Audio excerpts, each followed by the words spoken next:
Hey guys, what's up? We are back with some more Reactions After Dark, and we are, of course, doing South Korea race 4,000 people to host the Olympic Games by Rotten Mango. Of course, we did part one of this yesterday, which was the beginning of this Squid Game arc. This is, of course, part two to that, so if you don't watch that, probably should go watch that first, since again, this is part two of a three-part series. I don't think I have much to say today. I think we're just gonna get straight into it. This is a shorter video, the shortest video we've ever done from her, so I guess we get a little reprieve today. We get to finish up early, assuming I'm not sitting here talking for 50 hours, which I typically aren't. I am not, so I don't expect it to be much longer than that. Probably double, so I mean close to 2 hours, but not quite. Bada bing, bada boo. It is one of the biggest churches in the city of Busan in South Korea. Only nobody really knows it exists. It's in the middle of the woods. You have to be invited in to join the church, but it's also not a cult. This is not a cult story. The church has the capacity to seat 3,500 people, give or take. Sometimes it's 4,000. There are just what feels like an endless row upon row upon row of rock-hard church pews. Every church member is forced to sit on for hours every single Sunday. The pews, the chairs, they're at a firm 90-degree angle, and We have a miniature recreation of this church for some reason. What happened here if we had to recreate this thing? Sunday, the pews, the chairs, they're at a firm 90-degree angle, and because attendance is so high, you're arm to arm. In the summer, it feels like you and the person next to you are gonna fuse together in the flesh because the sweat, the moistness, just touching each other for hours at a time. Winter is not as bad, but Okay, well, don't think I didn't see that. This church is, of course, filled with the real life Squid Game people in there. So I'm guessing they were being taken here on Sunday, question mark. Also, I find it interesting that I'm assuming this is Christianity, etc. It's interesting that they have this. Not necessarily have this, but like it seems like it's a big part of Korea. It's and instead of some other religion. I'm not sure what the number one religion is there, but uh, I feel like they do talk about Christianity a lot. So I'd assume it's probably one of the highest ones there, question mark.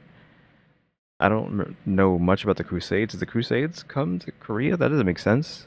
Like, I'm talking like way back in the day, because like, why do they have, why does it seem like they have such, like, Christianity has such an influence on Korea? just touching each other for hours at a time. Winter is not as bad, but every single Sunday, the inevitable moment comes, like every Sunday, the red sack people. The Pastor Lim at the podium, will ask the red sack members to come up. It looks like a row of red floating balls that just float onto the stage. But they're people. They're wearing red burlap sacks with ugly paint on the front. And the ugly paint reads, "I am a sinner who has gone against God's word." Everyone in the church holds their breath as the pastor approaches the red sack people. His eyes look soft. They look sympathetic. He puts his hands on their heads and they bow down. The pastor closes his eyes. "In the name of Jesus, you are being punished." Then he moves to the next one. "In the name of Jesus, you are being punished." And then the next, one by one, he does this to all of them. "In the name of Jesus, you are being punished. In the name of Jesus, you are being punished." And then he turns around. The pastor does. And when he turns back to face the row of red sack wearing people, he has put on a pair of boxing gloves. And bam, he just starts pummeling them one by one to the ground. None of the thousands of people in this church look away. They're not allowed. What? So that was not what I was expecting. I was like, maybe they'd beat them up, right? Maybe they get a stick or something.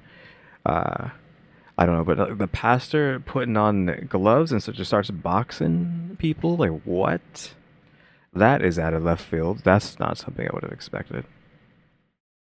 Like that's hyper out of left field, and of course everyone else in attendance is just forced to watch. But it's not like they're part of the uh, Squid Game, so it's weird that they're being forced. But what happens to them if they don't watch? They kicked out. I guess you're invited, right? So if you don't do everything they say, you're probably gonna get kicked out. to the ground. And then if you're too indoctrinated, you might be like, oh, well, if I get kicked out of the church, I'm gonna go to hell or something, right? None of the thousands of people in this church look away. They're not allowed to. Their eyes are glued to the front. None of them stop the pastor. None of them scream. None of them shout. None of them do anything until these red sacks at the front are laying down horizontal on the ground, and now they're oozing red liquid. Assuming they're covered in the red sacks, and then like what you're supposed to do is beat them up until their face is also red too. So now they're entirely red. They're dead. He punched them to Oh, I wasn't expecting that. They're actually being beaten to death, not just being beaten up. They're being beaten to death. death? A lot of them get beaten to death. Okay, so it's if they're able to, tank being pummeled like that, then I guess they get to live. The church members think, well, they're lucky if they're dead, you know? If they're dead, their bodies will be dragged off, probably to be sold. If not, they're going to repeat this again next week. This is not a cult. This is the Brothers' Home, a government-funded camp to cleanse the humans of South Korea for the Olympics. Here we go. But are normal people actually attending this church, or is everybody here that's part of the brother home? And the red ones are just the ones that have been a big nuisance, and that they're trying to get rid of them. And it's just all brothers. There's no outside people. To thank today's sponsors who have made it possible for Rotten Mango to directly support a survivor of today's episode. This episode's partnerships have also made it possible to support Rotten Mango's growing team, and we'd also like to thank you guys for your continued support as we work on our mission to be worthy advocates. I assume this one is close to the last one. Yeah, this was still 5 months ago. I think that's about...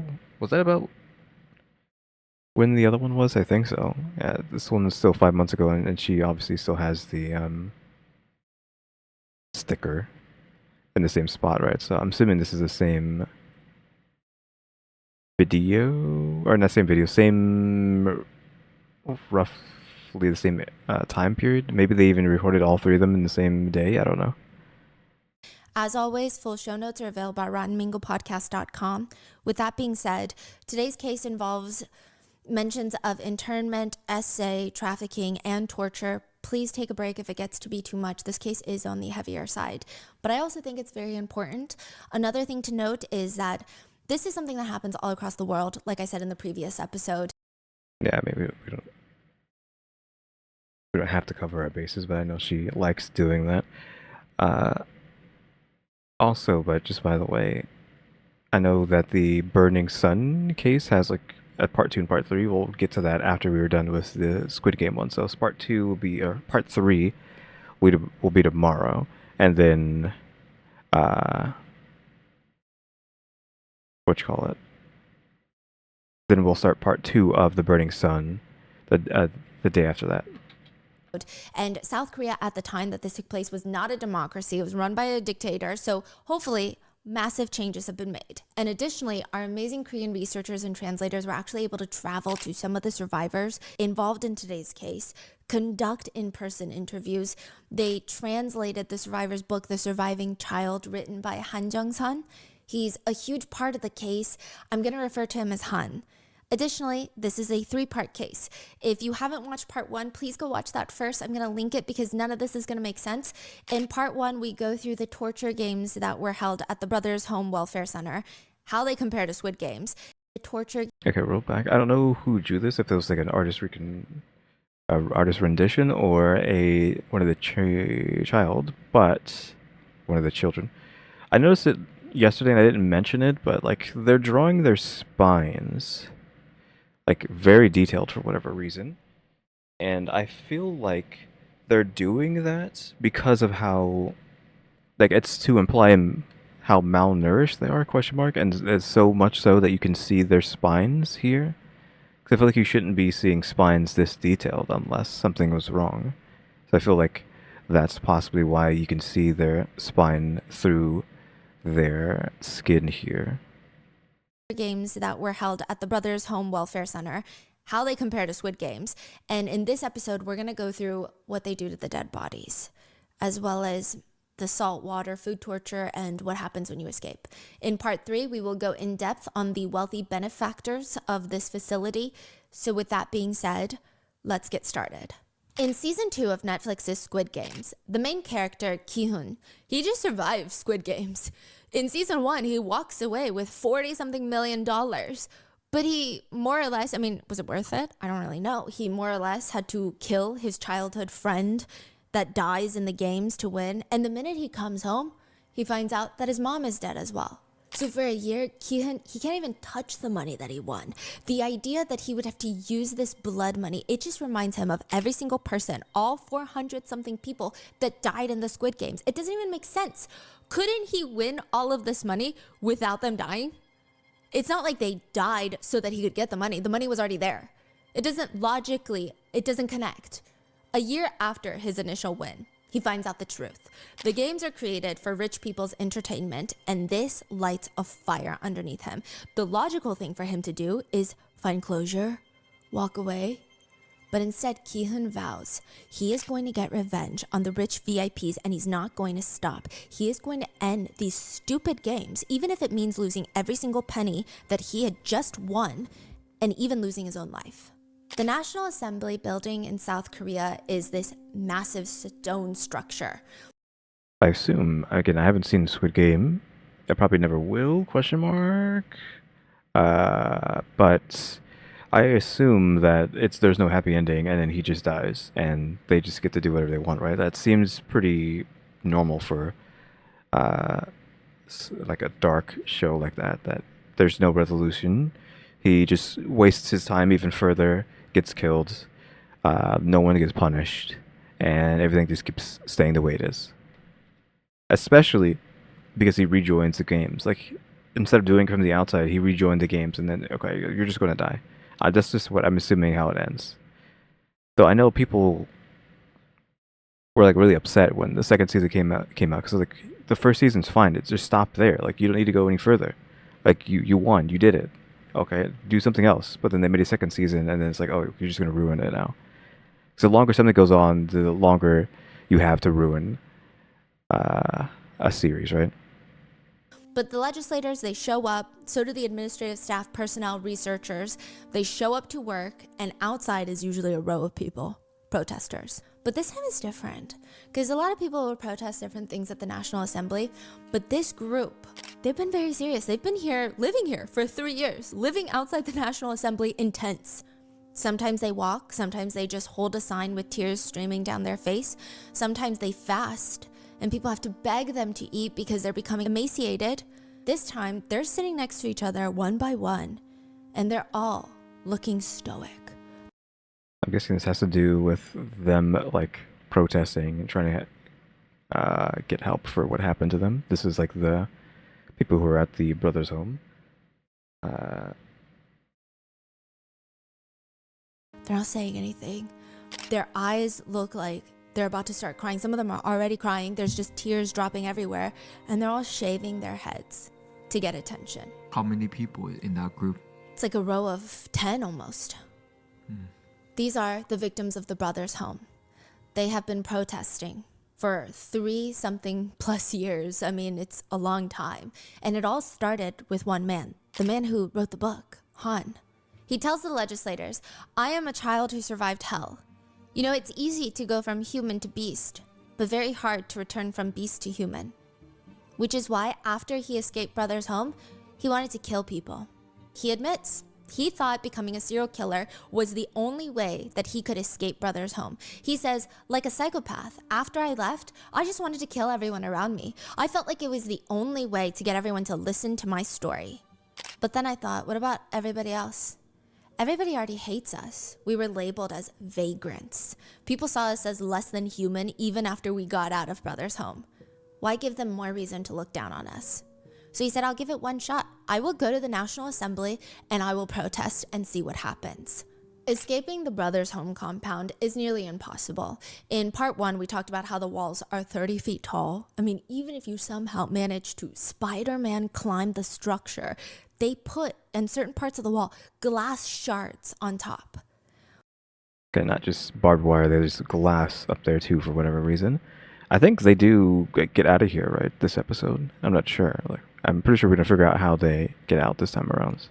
One attempted escapee, Lee, he says he made it up the wall. He climbed it. And when he reached the top, he had cut up his hands and legs so badly he was caught. He says, I was dripping in blood. I couldn't walk. So I was dragged across the concrete, leaving these blood stains, sent back to the office. I was beaten by the guards. Everybody took turns hitting me. I was beat probably 100 times in that moment.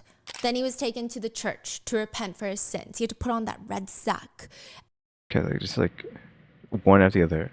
You're cut to shreds from glass and barbed wire. Then you get beaten whilst already like bleeding out. Then you got to get pummeled in the face and hope that you don't die. So that, on top of that, just back to back to back.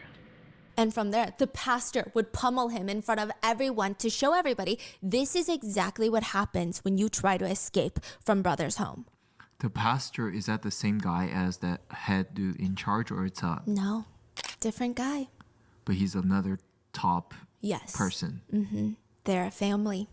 In the end of part 1, 12-year-old Jung, do you remember him? His dad is the toilet paper salesman. Yes. He's trapped in brother's home for 2 years, and the only thing keeping him alive is the thought that his dad is going to come and save him. Years later, his dad shows up at brother's home, but instead of being there to take him out, rescue him, Jung's dad is standing there wearing a blue tracksuit.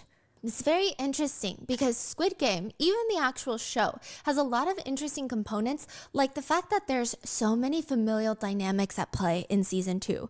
I would say these are not really spoilers because season 2 is connected to season 3, so we don't really know what happens even. But if What, season 3? There's a season 3? Again, Netflix is just gonna like burn the show to the ground, right? you're At this point. adverse to any type of spoiler, please be warned. So for example, in the new round of Squid Games, there's a mother and son duo. The two of them, they meet in the games. Neither knew that the other party was going to show up. They have no idea. They get there, they enter the games, and both of them are there to win the money so that they could pay off the son's gambling debt. Yeah, assuming they were going to be doing it for each other, but no, it's just because of the son, so they both went in for the son. Without giving any spoilers, I mean, how is that going to play out? We don't know because, like I said, season 3 is coming. If it's just like the first games, I'd assume the son has to betray the mom, right? Or the mom sacrifices herself for the son just because they're there for the son. The mother has already thrown it all away for the son. She's going to do it even further. there's only one standing. It can't be both the mother and the son. If there's an unspoken familial bond that would indicate, then it has to be the son, right? Because he's younger. And mothers likely have that innate desire to protect their own children. Or I wonder if it's a question of, are humans just humans at the end of the day? Like when it really comes down to it, survival instincts kick in regardless of who birthed you, and it's about surviving in the end. For example, the recruiter, remember the guy in the suit that works for the games? His whole job is to go around, approach people at subway stations. He knows they have debt. He's the one that scouts the potential candidates for the game, invites them in. He thinks all these recruits are beneath humans. He thinks they're subhumans. He believes genuinely that he is doing the world a favor by getting rid of them. He used to be a pink suit wearing guard inside of Squid Games, and he tells the main character in season 2, clearing and incinerating the bodies of countless people like you. These things aren't human. They're just trashed. They have no purpose in this world. That's what I kept telling myself for years. And I worked hard, and one day, the game makers, they gave me a gun. I liked the way it felt. It was like somebody had finally acknowledged my existence. One year there was a man who lost, and I went over to shoot him, but I recognized his face. Can you guess who it was? His friend? My dad. Oh. And he still shot him. He killed his own dad. Why? That's what happens in the games. Killer be killed. And also, I guess maybe he thinks these humans are so subhuman and he has resentment towards his dad. 12-year-old Jung in brother's home is standing in the middle of the field and he's staring at his dad wearing Guess he's 12 now. that blue tracksuit. Jung's dad actually looks worse than Jung. He's lost so much weight. It's like someone just draped a blue tracksuit on top of a thin wire hanger. He can't even fit the smallest size. Jung says he looked terrible, just skin and bones. It's a complicated feeling. Are you happy to see the person that you have been praying to see for years? Or do you feel sad and miserable and depressed that they're going to share the same fate as you and that nobody can save either of you? Jung says it's even more complicated because you have this weird shame component. He says, I didn't even want to meet my dad's eyes in there because I thought, wouldn't my father be ashamed to see me right now? It just was such a strange feeling. A few days pass since Jung first sees his dad. Anytime all the prisoners are gathered in the courtyard, he keeps his head down so his dad doesn't see him. I mean, we assume that the father's gonna die. I think we kind of know that the son makes it out, but it seems like the father is just too... Is emaciated the right word? Now, I just cut there, just make sure that emaciated was in fact the word I was looking for, and yes, it is, and does mean what I thought it means. So yeah, they're too emaciated, I think. And then one day he hears a familiar voice. Jung, are you eating well? Okay, so the dad knows that he's there. It's his dad. His dad is looking around nervously and he's just glancing from side to side. And finally he reaches into his pocket and pushes a package into Jung's hands. It's a rice cake. It's a hardened rice cake. Okay, so the father knew that his child was here, but he probably understands what's going on. Like they can't talk to each other, they can't show affection or anything like that, so he can't let them know that they're related or anything like that. Though that rice cake is probably gonna get them in trouble if they find out.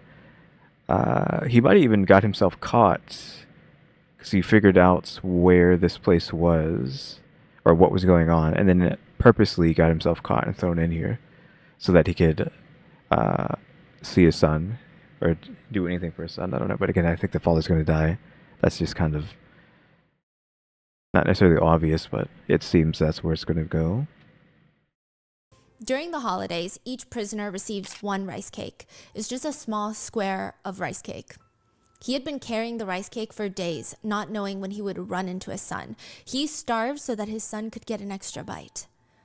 Jung breaks down when he's telling interviewers about this moment later on because he said, I was 14 at the time. I was so hungry. I ate the rice cake. I ate it all as soon. Okay, so it's 2 years after he found out that his dad's here. I'm going to assume dad dies of hunger. As soon as I got it.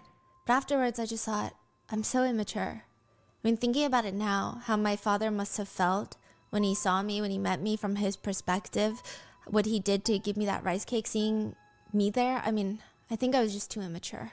Turns out, after Jung disappeared, Jung's dad spent a year searching for him, going everywhere, going to all the train stations, trying to figure out where the hell is my 12-year-old son. He would never run away like the police are claiming, so something's not right here. Also, the police, they're not telling him that his son has been taken into brother's home. They're just saying, I don't know, maybe he ran away. Yeah, I mean, he is being a nuisance, right? And they were supposed to be getting people who wouldn't be missed, and he's creating a ruckus, so they're going to have to get rid of him, right? And this is them getting rid of him, taking him to the brother place. Who cares about your son? I mean, police Are the one that took him in. Yeah, they're the one that kidnapped. They don't even tell him. Because they get bonus points from the government. This is just going to cause more trouble. So they don't like it. They don't want to tell him. Crazy. So they kidnap the kids, and then the parents come in saying, oh, my kid is missing. And they're saying, oh, okay. We don't know what happened. Meanwhile, they're the one that took them. Yes. Wow. Jung's dad spends a year searching for him. No help, no hope from the police or neighbors. So he resorts to trying to drown out his sorrows in alcohol. One day, Jung Sr. gets so upset that he's drinking. I mean, sure, he's not the mayor of Busan, but he's thinking my son was a straight-A student. He meant something to the world. He could have been someone. He meant something to me. Isn't that all that matters? But the police, who are they? You know, they're here to serve the people, and they're treating him like dog poop stuck on their shoe. He walks over to the police station, not to start a fight or to be violent, just to protest, a one-man protest. Just help me find my son. Where is my son? You must help me. The police take one look at him, and they smell the alcohol in his breath, and they think, what a vagrant. Take him in. Wow. He walked into a police station. Yeah. Wow. Jung was in there since he was 12 till he was nearly 15. He says, I strongly resisted the essays at the time that were happening every single night to others, but because of that, I was beaten even more. It's a different humiliation that's different from just being beat. Even now, the shock is too much. I just knew I had to escape that hell. He's out in the courtyard one day, and his eyes are glazed over, just trying not to get burnt by the sun, which is really hard. Okay, so they're saying in the summers, even in the winters, it's really difficult because if you listen to part 1, they're only allowed to wash their face with coarse salt grains. It rips your flesh. It makes it raw in the sun. And then you're getting punched in the face by these guards every day. And now you have no moisturizer, nothing. You're just in the glare of the sun.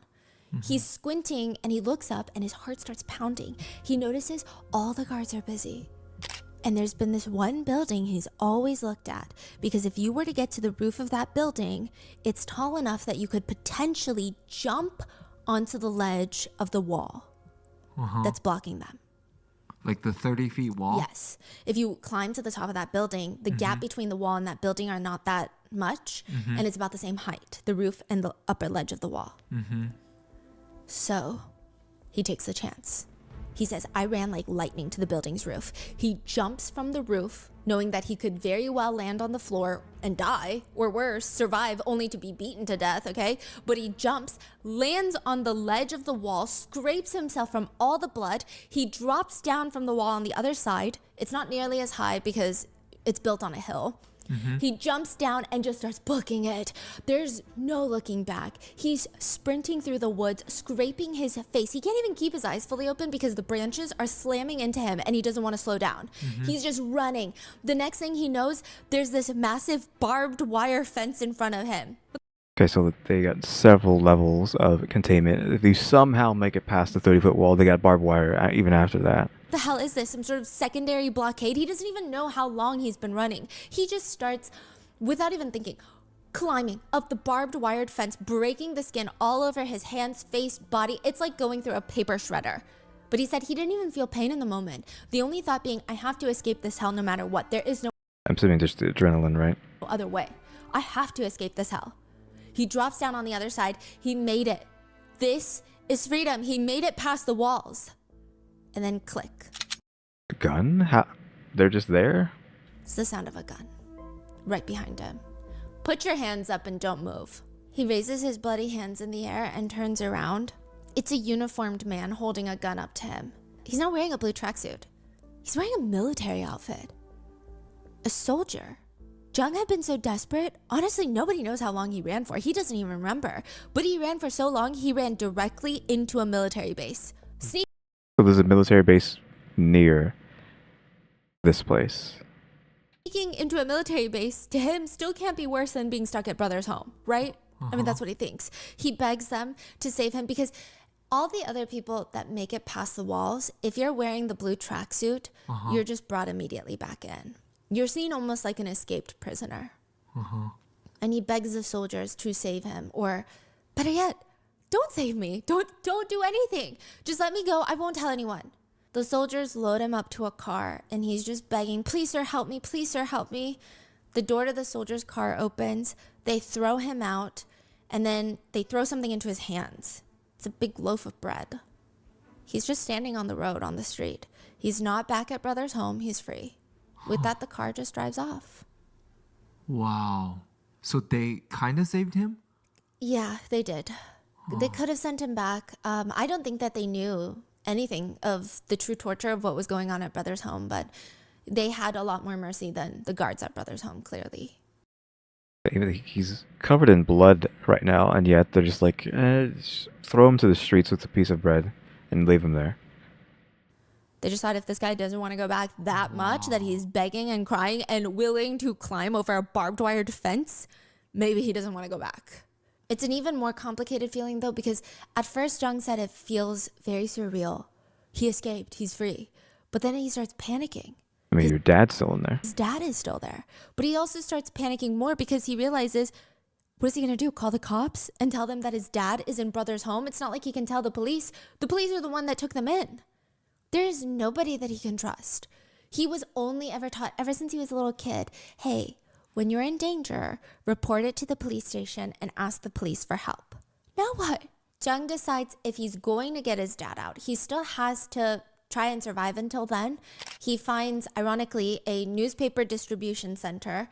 He starts working there, sleeping there, eating there, and then one day the cops barge in and they take him in. They arrest him. Why? One of the neighbors reported a vagrant was living at the distribution center. What? They arrested him for being a vagrant. And just like in season 2 of Squid Games, just like Ki-hoon, the main character, when Jung opens his eyes, he's back in a blue tracksuit in a bunk bed at the brother's home. You are kidding me. Yeah. How long was he out? A few months. But he's a lot more bloodier now from all the beatings from running away. He said in that moment he realized, I'm never gonna get out of here. I'm never gonna get out of here, at least alive. Another survivor says, as you keep getting beaten up, you just give up. The end of all this waiting, you think you're waiting to escape. The end of all of it is just death. There's nothing to wait for except the day that you die.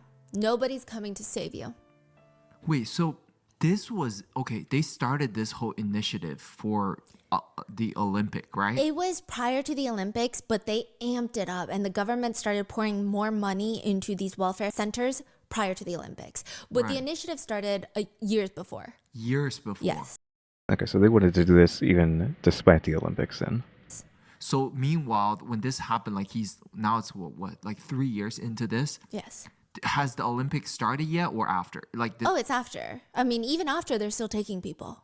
Oh, so now it's like they don't need to No. like put on anything for the tourism. They're still taking people from the streets. Wow, okay. Han and his older sister, the one who wrote the book, Han, they're dragged to the police station by their dad. Their dad's always been very irresponsible when he's drunk, but it never was like this bad. There were beatings here and there, but this felt very different. He drags them to the police station. Stay here, Dad will be back. In theory, this is the best place for their dad to leave them. In reality, this is the worst place for their dad to leave them.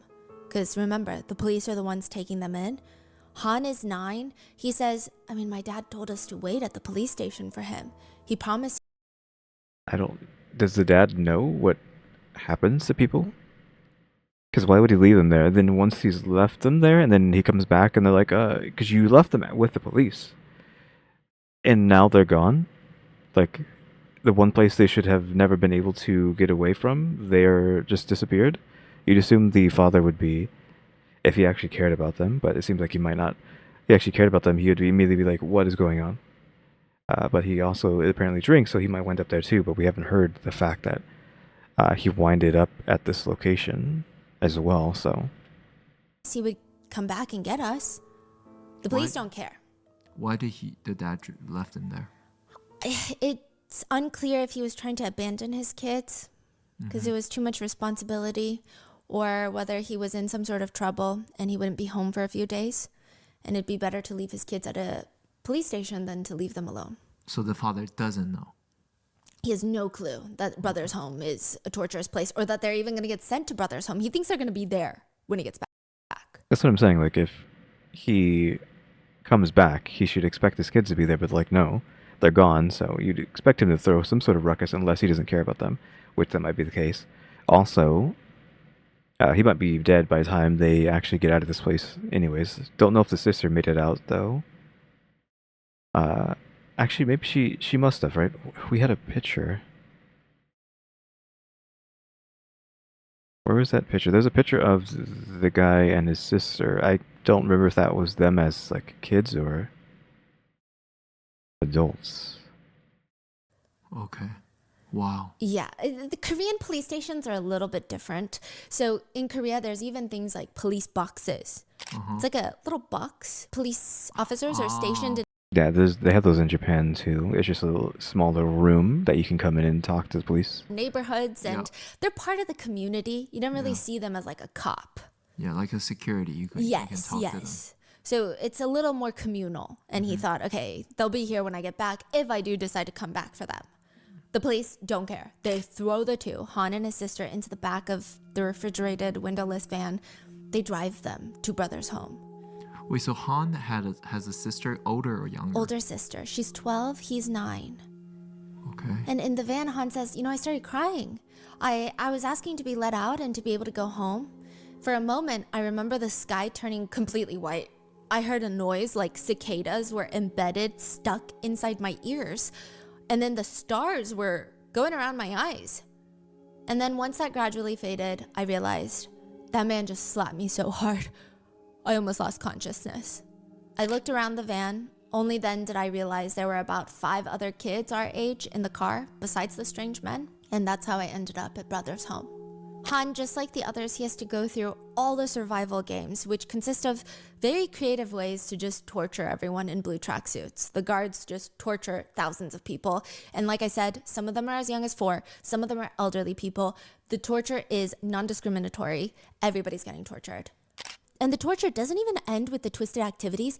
This whole place is almost manufactured to make every aspect of the day feel like walking on glass shards that have been heated to be 100 degrees. There are 2 time slots for food for the day. Designated time slots. There is exactly 30 minutes to eat, which sounds like more than enough time until you realize there's 3,500 people who have 30 minutes to eat. Everyone only has about 3.5 minutes to grab their food, sit down, inhale it before getting up for the next people to sit down. You always hear, first X number of people, go, go, go. People are getting smacked and beaten up if they're not eating fast enough. The first few meal times are said to be the hardest because it's hard to even swallow the food that they're giving you, let alone do it in 3.5 minutes, just shoveling it in. You would spend at least the greater chunk of that time just gagging. And how many guards are here? I feel like we've seen enough adult men. Like, there has to be some sort of, like, experienced fighter here who did not put up with being attacked like this, and they could have done something. You have so many people, like the percentage of people who could actually fight back, I feel like should be at least decent. But again, if it's Israel, there's about like 1,000 children. That's 2,000 possible adults. Probably a lot of those are like elderly maybe, but I feel like some of these adults can like really fight back, do something, right, for the kids. I don't know. But apparently, I guess they didn't. It's just taken years. We still don't know how they all just got let loose. Because it doesn't seem like, I mean, the government's in on it, so there's nobody to save them. The food is almost always the same. It's rotten rice. So the rice, they leave it in these damp containers and they become moldy, and there's those rice bugs everywhere. They don't rinse the rice. They don't get rid of the bugs. They just steam it just like that. Fermented fish, but the fish is always rotten and it's fermented without seasonings. We have a lunch lady here because we very rarely see women. We've only seen 2 of them, and they look like they worked here. We haven't actually seen any girls, though apparently they did exist here because, like, obviously Han's sister was here, and we heard about another girl. There's fermented cabbage, but there's no red pepper flakes to make the kimchi, so it's just salt sprinkled kimchi, diced radish kimchi. There would be some soup on some days, but it would just be water with nasty oil floating around and then little radishes just floating around. It is not only a nutritionless meal, every single ingredient is moldy, spoiled, and to the point that it was almost decaying. And they just slop it all together in water, cook it into a fermented rotten stew, and serve it with rotten, molded, unwashed rice steamed to food poisoning perfection. Even if you can stand the taste and digestion of the decaying food, there's still not enough food given to you to fill your stomach. Everyone in there is starving at all times of the day. Everybody is malnourished. And that's when you find out things that you never really think you would ever find out. Han says he has a lot of knowledge that most people probably don't have. For example, if you eat too many pine cones or pine needles, you get diarrhea and you're gonna vomit for days. He says, well, you can pick the pine cones, peel off the outer layer with your teeth, and then chew on the white part inside, kind of like an artichoke. You can't really swallow it, but you can at least feel like you're eating something. Or if you have the chance, you can catch and eat centipedes. It will feel like the most nutrient-dense meal at the Brothers' home.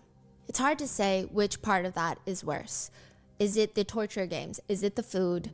Or is it that non-stop itch that you feel on every part of your body that makes you want to scrape your skin off, but you can't because the minute that your skin breaks, there's just pus oozing out.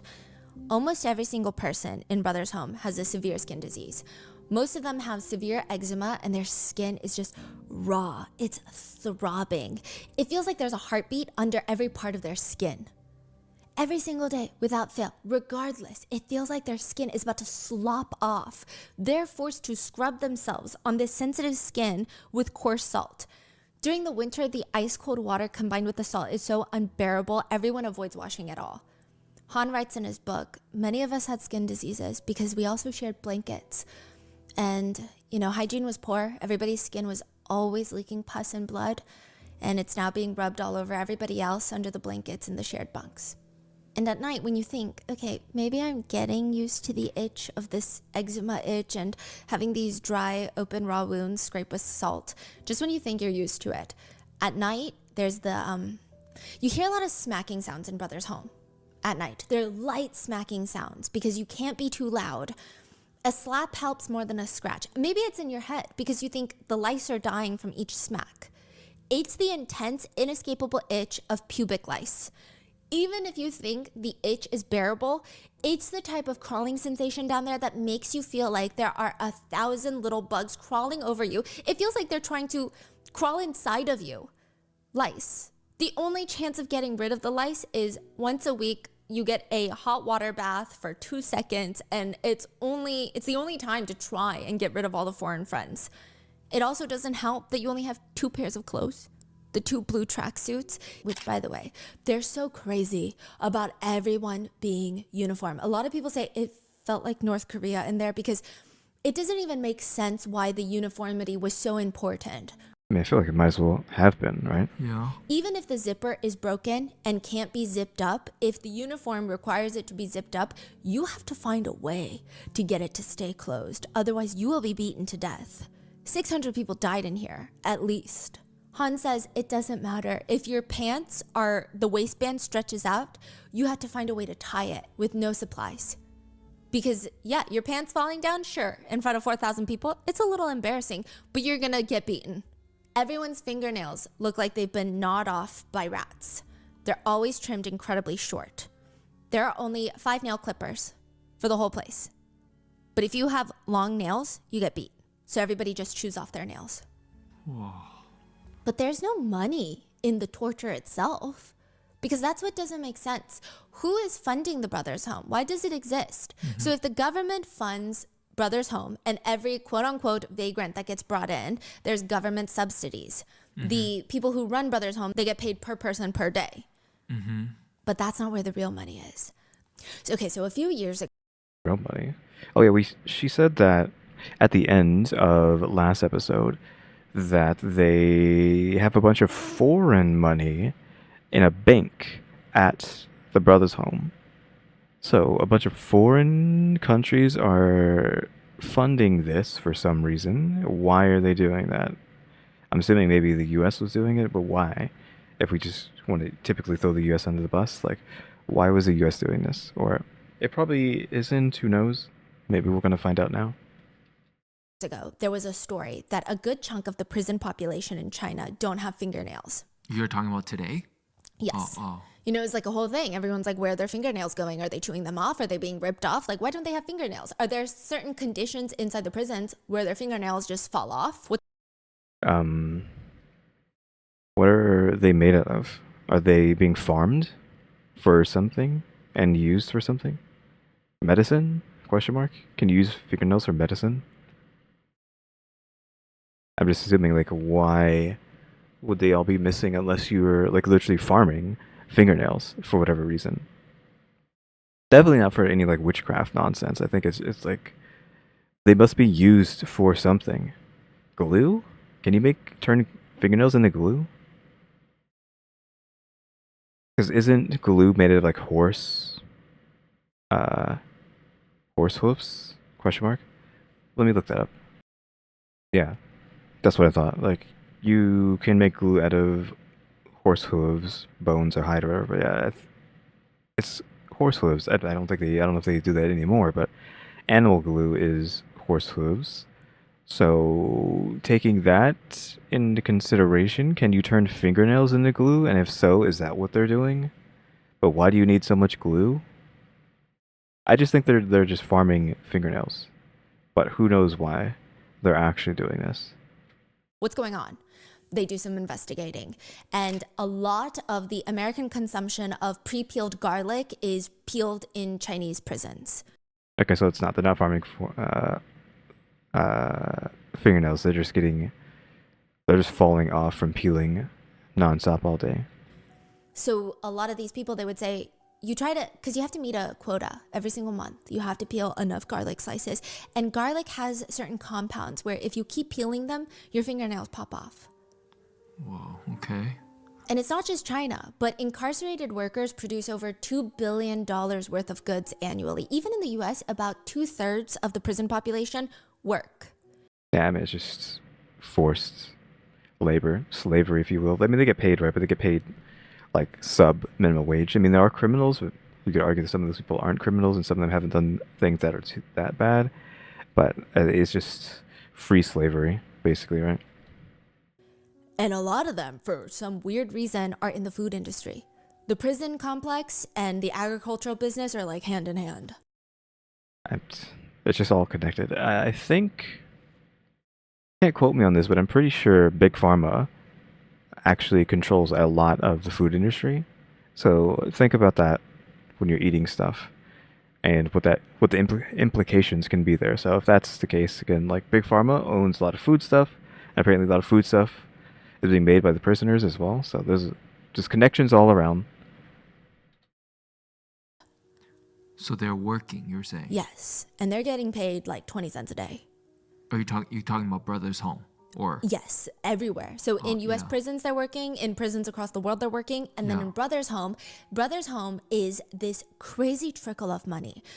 Yeah, I was wondering, like, it doesn't seem like these people or kids are working, manufacturing something that would make them money. So they're just being beaten, and there's no money in just being beaten up, unless it's being made in snuff and then sold. But I feel like you only sell so much snuff. So like, where's the money coming from? Other than the government, which apparently it's not them because they're getting foreign money. The facility gets paid by the government just for housing the vagrants. Though we did hear yesterday that some of these kids were sold off as like adoption or something, but I feel like that's kind of like a cyclic maneuver that they could perform. It's like, oh, hey, here's the child. You can adopt this child. They're young enough for you to not remember who their parents are and whatnot. But then something happens, and they just see the kid, and they can just steal them again. And then the adoptive parents, assuming they don't know anything about the brother's home, now they're just out of money, and they got their kids stolen again. So they could just give kids out, get a lot of money, and then re-steal them back. I don't know if that happened. Just something I thought up there. But Brothers Home is like, why don't we make more money? Because what are they doing all day, these people that we have laying around? Let's have them work. Toys, children's toys, stationery, baby shoes, toothpicks. That's what they're making. Never-ending cycle. One survivor says, if the overall production target wasn't met, they would stop all the work. They would send the workers out into the field, and they would beat us one by one mercilessly with these giant pliers and hammers on the inner thighs. Your inner thighs would be all bruised, and my only thought at work was, I must not get hit. The worst part was a lot of the kids worked in fishing hook factories. Is this child here? Because it's odd to see. In the midst of a bunch of, like, what you assume Koreans. I don't think this is a foreigner. I think this kid has albino syndrome. How would you refer to it? Is this an albino Korean? That's not great, because I'm pretty sure they have like weak skin to the sun. So if they're out here like just melting in the sun all day, that's doing like multiplicative. Why can't I say that? Multiplicative. What the heck? Why can't I say that? Yeah, it should be having multiplicative no, I've lost a lot. It should be doing multiple levels of damage to this child because they have albino syndrome. I don't know if it's called albino syndrome. They're albino. right? So they are taking massive damage from this sun. I'm pretty sure that's how it works, right? I don't know. I'm just assuming, but I would be surprised if they actually lived through this. Like, not just the beatings and whatnot, but like the sun itself might have killed them. I don't know. They have to make fishing hooks. So these factories, oh, is that what those 60 buildings are? Yes. Just different factories. Different factories and different warehouses to house these people. Yeah, hold on. I was just checking to make sure. Yeah. If you have albinism, you are extremely susceptible to the sun because you have no melanin in your body, right? Something like that. So, like I was saying, that kid, if he does have albinism, he is just like rotting in the sun. Like he's going to get skin cancer and skin diseases and all sorts of stuff. So again, I would be surprised if he made it out. They have a church on the premises. They have a medical unit, which just consists of they rip you open and pour salt into your wound and rub it around. Oh my God. They have a psych ward. The government wants to get paid for these people, but you can't beat them into submission. A lot of them have really lost their minds in there. I ended up becoming a real psychiatric patient. Yeah, we saw him say that yesterday too. This is the guy who, I forgot what I think they hit him in the head really hard or something, and when he woke up, one of his arms and legs no longer works right anymore, and they just labeled him as crazy and threw them in the essentially on-site asylum, and then that did in fact make him become crazy, as he's saying. So they just throw them into the psych ward where they drug them nonstop and they just get essayed and abused. Do you know if this facility is still around today or they've... No, it has been replaced by apartment buildings. Yes, because back then Busan was not as, it wasn't that big of a city. I mean, it was, but it wasn't what it is now. Wow. Yeah. So the worst for the children, though, is this one factory where you make fishing hooks. They say when you work that quickly making fishing hooks, the hook gets stuck under your fingernails. And the purpose of a fishing hook is not release whatever it's latched onto. Yeah, if the... Like, I'm assuming... I don't know what kind of hooks we're talking about, but I'm assuming something like this, and then the barb here. That's a bit big at the end, but like something like that. So if that gets stuck into you, like this is there to not let you out. So we're saying if this gets stuck inside your skin, that's keeping it from being ripped out. So you have to apply a lot of force, and some chunks are coming with that hook probably. You're going to lose a chunk of something. So when you work quickly, the hooks get stuck, and when you pull it out, your nail gets pulled out as well. You have to tear the flesh to get them out. They say you rip off your own fingernails to get the hooks out because you can't work and produce when you have fishing hooks stuck on each of your nails. Yeah, There's not assuming that's like she's saying that's under the fingernail, then yeah, you're kind of like out of luck. I mean, well, this is a graphic depiction here, so if you don't want to see this, just... But what we're assuming is what's being said here is like, there's your hook, your fancy hook. That's not like too great. We'll use blue for this. And then let's say like this is your fingernail. If this is like that, that nail's coming off because that hook there is not letting it come out. So that's not happening at all. And who knows how like deep. I'm assuming these are much smaller because like you assume maybe that's the finger there, right? And you have some like distance here. But even if you didn't, if you had like I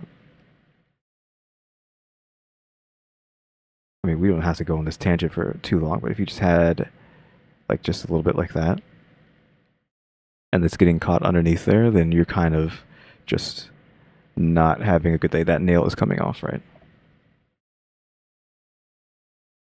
not even time to think about what you're doing. It's just constant thoughts of, if I don't do this, the beating is going to be worse than this. They keep working faster and faster. One survivor says, the day starts at 5. We make our beds. We have to do that in 5 seconds, very quickly, like the military. If not, you're going to get beaten by the guard the first thing in the morning. Then they do roll call. Then you go outside. Then you do the washroom with just salt. 3 seconds of water, salt for face wash, salt as toothpaste. Then you have to sing the military anthem.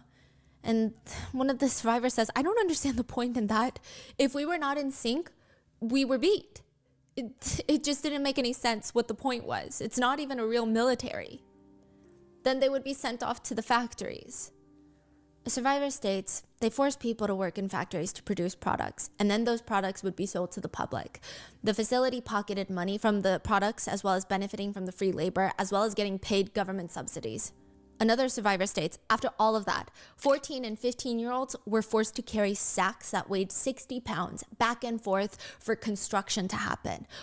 Yeah, we saw pictures in the first episode of like them wearing the those kind of like traditional like Asian backpacks that hold stuff on them. And we also saw them holding the 2 water buckets as well. I think you can see one. Again, I've never seen a human being do this in real life. I've only seen it in like anime as like a punishment. I think this guy here is okay. We're on blue. This guy there is actually doing it. Like the pole is there behind him, and then the buckets are there. Like that's like my first time seeing this actually in real life, and not just a depiction in anime of someone doing this bucket. So they're actually doing this as work, not as like a punishment. I mean, it is punishment, but like usually it's like in anime, it's being used as a punishment, as like a joke or whatever. All those buildings they're building it too, huh? were built by them. Whoa. It was a nightmare. Yeah, these backpacks is what I was The talking about. children The were- traditional, like, Whoa. It was a nightmare. backpacks that you'd use to move stuff, these things. This If is crazy. the children were unable to keep up, they would get beat. So the kids avoid getting beat. They're forced to work harder. The survival instinct would kick in, and it was astonishingly painful. They were forced to build the wall even that held them prisoner, the giant 30-foot wall that made it nearly impossible to escape. They were forced to build it. They say, to build this wall, you have to carry up stones. One of the adults in front of me became exhausted and sat down for a moment to rest. The guard on site smashed the man's head with a wooden bat, and he died on the spot. Yeah, that was the first death that this survivor witnessed. It wouldn't be the last. But because it was the first, he said he was so consumed with fear he couldn't eat or sleep for the next few days. And in Squid Games, there's this subplot. I'm sure you guys have all watched season 1. And No. even if you haven't watched season 2, the subplot is continuing. I mean, I haven't watched either, so. Don't really know how it's going to resolve yet, so I don't know if this is a spoiler, but there is a subplot of the guards, the pink uniform wearing guards in Squid Games. They will take the bodies that they've shot down, the losers of the game, if you will, and they're supposed to shoot them dead. But instead of killing them, they immobilize them. Then they take them into this little bunker where a doctor shows up to try and sell the organs, take out the organs. It's very fascinating, the levels of profit. So the VIP clients, they get their entertainment out of the Yeah, just more money. I mean, it makes sense to do that. So in a world where we don't kill the main character in the second season, because I said I don't see a world where this guy doesn't die in second season and it's all fruitless, and there is no justice. You'd assume this is that type of story. If that doesn't happen, maybe he gets shot in a non-lethal way, and then gets his organs harvested. Maybe he loses on purpose, knowing that he's not going to get shot to death for some reason, and gets into the med bay and then goes nuts, messes things up. I don't know. That seems like a really hard sell and possibly like a reach, but I could see that if he doesn't outright die, maybe that's what happens to him. Because at this point, I was like, you just can't keep the momentum of, oh yeah, he just wins again. Like, there's just no way. That's not realistic. You're wanting too much suspension of disbelief for that to happen. Like, winning once, sure. Oh, he's gonna win again, and then a third season he's gonna win again if he goes back in. Like, there's too much disbelief for that. That has to be suspended. These people dying out of watching them kill each other for survival and for money. That's their entertainment. To the guards that are one step above the contestants, they take advantage of the contestants by, in death, selling their organs and profiting. The same goes for Brothers Home. Right. That's my question. Why are they so evil? Like Yes. you don't. Yeah. Okay. Yeah, why do you not care that you're killing the people here? It's because you can make money off of their bodies. The facility will continue to profit even if the victims die. One survivor whose sole job was to clean up messes, particularly the messes of people who were escaped, recaptured, and beaten. He says, "My job was to clean up after them. But how? How do I clean it up? Wiping away the bloodstains, cleaning up the aftermath? I mean, I saw people all laying there on the floor with their eyes wide open. They were dead. The total number of people that died is said to be around 551, but it's likely that the numbers are far higher than that. One survivor says, there are so many graves there. If you look behind the church where the weeds grow thick, some days you would see mounds being made, just so many. There's like a bathhouse there. Right in front of it is this incinerator. A lot of bones would come out of that incinerator. I remember a man named Kim. He was quite old at the time. This is a direct quote. He was carried into a secret guidance room. That's what they called it. That's where they would beat us into guidance, to listening to the guards better, not trying to escape. He was forced into that room and carried out. I watched. He was dead. He died from beating, but I was told everyone would just report it as some sort of natural illness as his cause of death, and that sometimes, if the beating scars aren't that bad, they would sell them for medical studies. They would body farm.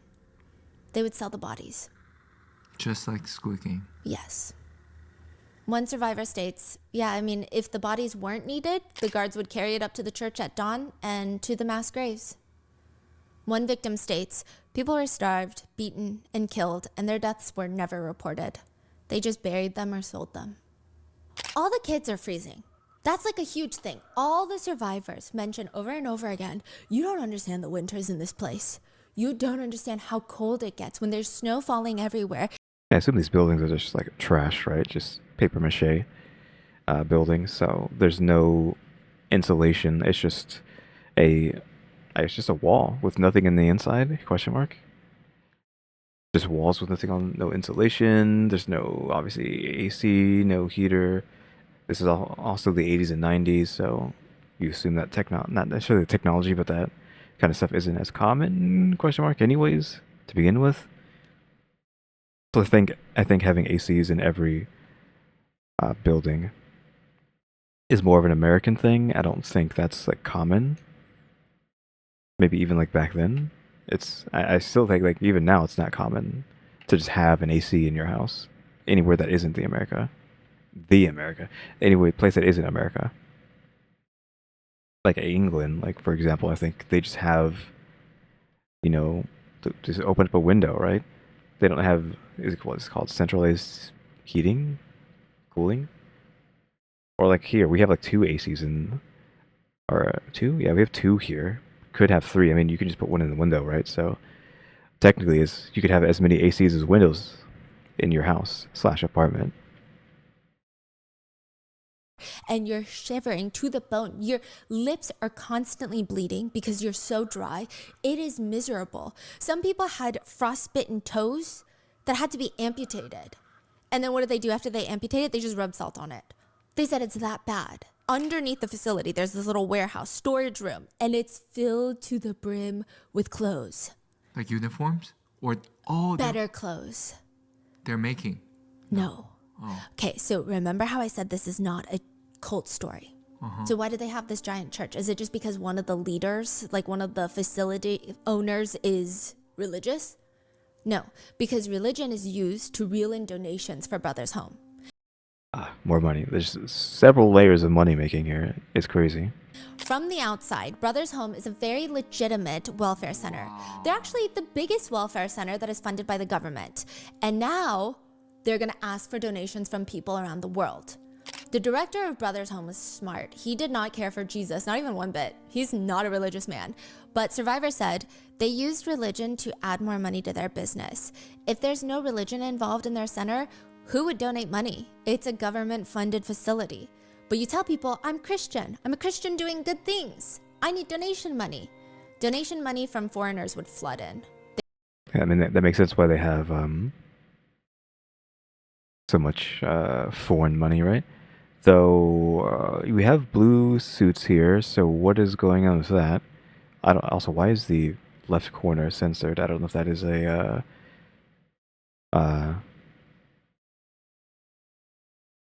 like a logo or something over here that can't be shown off. I don't know what's up with that. I'm assuming so. But yeah, you assume like these people would be suspicious. I mean, it's not their business, right? Because it's not their country, but still. They would donate just cases of clothes. And the kids were forced to write thank you notes to all the donors because you need it in childish handwriting. So they were just making it seem like we have a bunch of kids here that we're taking care of. And that's why we have all these videos of stuff. And like, again, like I mentioned this before, there's a woman here who's like playing with these kids. But I think this is just for show, right? There's no way they were actually doing that. And in this little dance that they are doing is just for show. It's not real. This is crazy. Sometimes they would have American donors stop by that work with like adoption agencies in America or even big churches in America. They would fly to Korea to visit Brothers Home. And everyone would prepare for months. The kids would put on plays. They would dance around. They'd be forced to do all these things. And then once they leave, they have to give everything back. And at least it's like a reprieve at the very least, right? At least you're not being beaten in front of anybody. Like they can't do that. I would hope that they're not beating them in front of everyone, because then people would be like, hey, wait, there's something weird going on over here. And then the world would find out. That's the last thing that Korea wanted at that moment, right?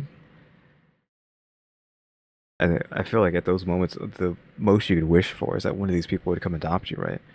So that, like I was saying, they were adopting or giving kids to people, but I think I forgot that it was for foreigners, not local. So they couldn't do the cyclic thing, like I was saying, where they would give you off for money, sell you for money to adoptees, and then at some point steal you back, because obviously you're probably going overseas, you're going to America, other territories, etc. So you probably were getting out, and you could only hope that the people who adopted you were actually good people.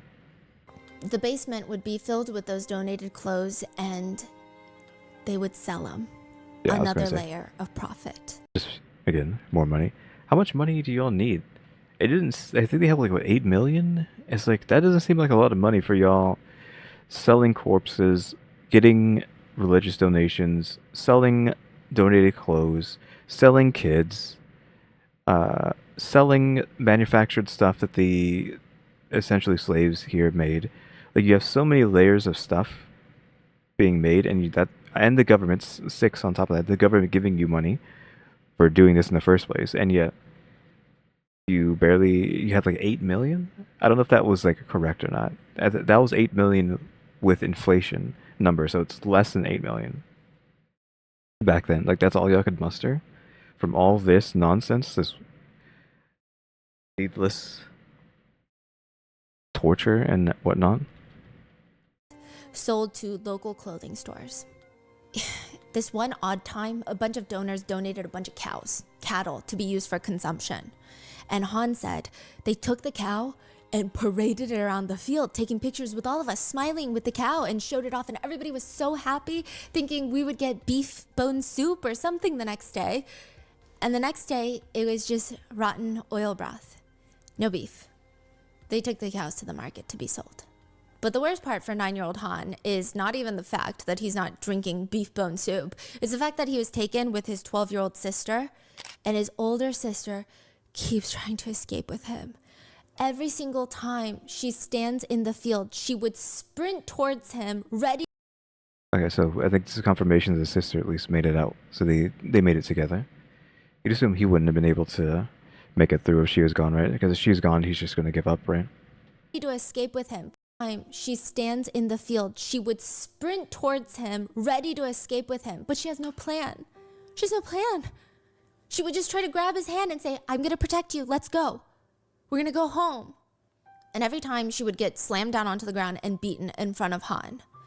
He says the beatings, torture, and punishments, it wouldn't stop her from getting to me. Han says about his sister, you know, my older sister was especially smart. So our researchers actually met Han and his older sister. They left like a video message for us as well, but he says his older sister is especially smart and capable, which our researchers actually noted, and we'll talk about that in part 3. She's like the only blood relative that taught Han anything, because they're poor village kids. He doesn't know how to write. She would teach him. And then on their way home one day, this is when they were free, he saw this 달고나 cart. Oh, it's just all full circle. Okay, he sees this 달고나 cart, the candy cart. And he's like, sister, can I get a 달고나? And she doesn't have money. So she says, you know what? I'm going to go home and I'm going to make it for you. He says, my sister put a ladle on the briquette stove. It was her first time doing this.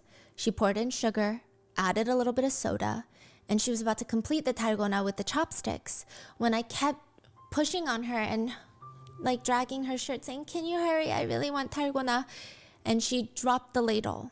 It fell all over her foot. She has a severe burn because the sugar crystallizes and it sticks to you all over her foot.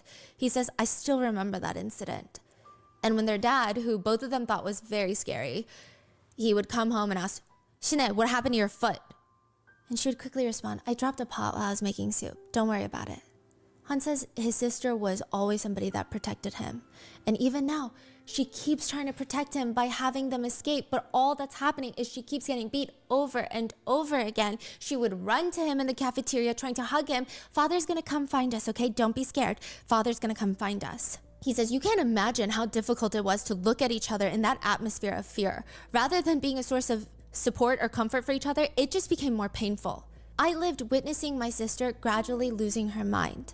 Okay, so in the book, it's very explicit, but I think he would rather it not be explicit. So Han mentions that people from his sister's platoon would come to him and report back the types of torture that were inflicted on her because she tried to save her brother. And the types of torture, you can imagine what they are, especially being a woman in a facility like this. In some sick, twisted way, some of the kids would even taunt him about it. He said, I lived witnessing my sister gradually losing her mind. First, it was just this panic of, we got to get out of here. I'm going to help us escape. And then slowly, she would start talking to the walls. She would do anything. It doesn't matter. She wouldn't feel her own pain of being beat. When Han got beat on the field, she would run and cover his body with her own. And it would just result in both of them getting beat. And her torture was, I mean, both of them were essayed during their time there, but it was just really bad. He says, I lived witnessing my sister gradually losing her mind. If she had been completely out of my sight, I might have forgotten her existence entirely. But because she was next to me for 3 years and 6 months, I witnessed everything and I can't forget it. Every time his sister would be in the field, the guards would laugh. The weirdo's coming again. She's starting again. I'm guessing because he wants to protect him, that's why they're referring to her like that. And without fail, when Han would look, it would be his sister running towards him, trying to help him escape. And the guards that were laughing, 2 seconds ago, suddenly they yank her down by the hair as she rushes towards him, throws her onto the ground, and drags her away forcibly to torture her. Eventually, she was taken to the psych ward where Han would climb the window just to see her. There was a few platoon leaders that he liked, like the guards, where they were tall and they would let him climb on top of their shoulders to see in through the window just to see his sister. What? Huh? An act of kindness? Huh? I mean, we'll see if it actually is, but like, what? That doesn't make any sense. We have not heard them do anything nice this entire time. It's like, oh yeah, I'll help you see your sister. Like, what? Few platoon leaders that he liked, like the guards, where Yeah, she's the guards. Like, that does not make any sense. We still don't know how they ended up getting out of this place, by the way. I'm guessing that's not until part 3. I thought it was going to be this part, but I guess it's not until the 3rd part. Do we figure out how this all came to an end? Was there actually nice people here, and then that's how they got out? Or how this all turned around? Or maybe the government is just maybe because when the dictator got dropped out of Korea, and then they got maybe a prime minister and president together and a regular government. They're like, oh wait, hold up, we literally have a concentration camp on our uh like in our country. We have to stop this. I don't know. they were tall and they would let him climb on top of their shoulders to see in through the window just to see his sister. And he thought maybe if she sees my face, she'll get better and she won't lose her mind and she'll realize, okay, I gotta get out of here strong. But when he looks into the room, she doesn't even recognize him because she is not there. Yeah, because they're all hopped up on drugs. They have her on they have her on antipsychotics that she does not need, on high doses every single day. She's in a daze. She just has a glaze. It's like they're zombies. That's how they describe them. He says, every time I went to check on my sister to see if she was ever getting better, she was always laying down with her hands tied. There was nothing I could do for my sister. All I could do every day was pray that my father would come and save us. Hello, Stephanie Sue. He says his biggest regret was before she was taken to the psych ward, one of the leaders was beating his sister, the guard, and they told Han, I'm not going to stop until you repeat after me. Don't come find me, you stupid. And they would make Han repeat it over and over again because he wasn't saying it with conviction, obviously. And he's just crying as he's screaming at his sister, and she's on the ground and she still tries to come save him the next day. Then one day, Han hears a voice that he recognizes behind him. Have you been well? And he freezes. He can't even turn around. How's your sister doing? It's his dad. He's in a tracksuit too? Just like Jung's dad, Han's dad is in a suit. Okay, so his dad is now inside here too. I mean, he was a drunkard, right? So it's only a matter of time until he winds up here as well. So it seems that he did care about them if he's actually asking about them, if they're doing okay. But it's another situation where, like, there's no one left to save you, right? Now, even you're the only person you had a glint of saving you is now here with you as well. A tracksuit. Han writes in his book, I tasted despair. I hated my father to death because he dropped them off at the police station. And he was never particularly the best father even prior. He said the thought that I could never escape this place now tormented me. And now this man is wondering, how's your sister doing? Han scoffs. She's gone. She's no longer there. Seeing his dad, Han said he just had this overwhelming feeling. And these were the words that kept repeating in his mind while he was in the welfare center, which is, with a knife, with a knife. He didn't know what it meant. It was just always, with a knife. I'm gonna do it with a knife, with a knife. The next time Han would ever see his dad outside of Brother's home, he would have a knife in his pocket, ready to kill him. That is part 2 of Squid Games, the real I was gonna say this is almost over, but yeah. And it just makes you want to watch part 3, right? story behind Squid Games. Part 3, we will tell you what happened to Han and Han's sister, Han's dad, as well as all the other victims who were outside of the National Assembly, and also the family who does not get punished and are in Australia living as millionaires. Oof. So stay tuned for part 3. Leave your thoughts in the comments and stay safe. I'll see you in the next one. Okay, so that was pretty rough. Where was... I don't think we're going to be able to see it because I don't know where... Oh, here. It actually is there. Is it forward She or... would run and cover his body with her own, and it Yeah, this part. Like, this part was pretty rough, honestly. Her protecting him. That was pretty... Even seeing it again, or hearing it again, that was like, oof. But yeah, again, I thought we were going to end up seeing how they got out of here, But I guess that's not going to be until part 3, so hopefully we figure out how they got out of here by then. But yeah, just like so many layers of just making money and just horrible stuff. Again, I feel like they didn't make that much money, so like it's almost like really like all this just for a few bucks. I don't know. I don't know if I have anything to say after all that. Yeah, I just took a moment to like think about the episode. Yeah, I don't think I have much to say other than this one was pretty rough. I've been tanking most of these stories with no problem, but this one was the sister part, like the sibling part there, that was pretty sad. But yeah. Hey guys, thanks for watching. Remember to buy my stickers and think about becoming a member. Subscribe if you haven't subscribed, so we can watch them and subscribers, and if we have a thrown as well. And shout out to the members, EmmyStarr and RaleyDrew. But yeah, of course, we're going to be watching part 3 tomorrow, and then after that, we'll probably go back and start part 2 of The Burning Sun, I think. Then part 3 after that. I don't have any problems with that.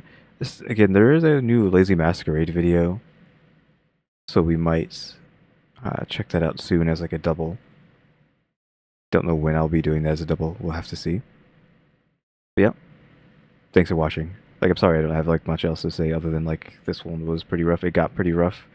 Like even compared to the first one. The first one I was fine, but like the sibling and the sister protecting him, that was just so sad. But yeah, guys. Or so depressing, I should say, even. But yeah, guys, thanks for watching. Tune into the next episode. Like, subscribe, comment. Know the do.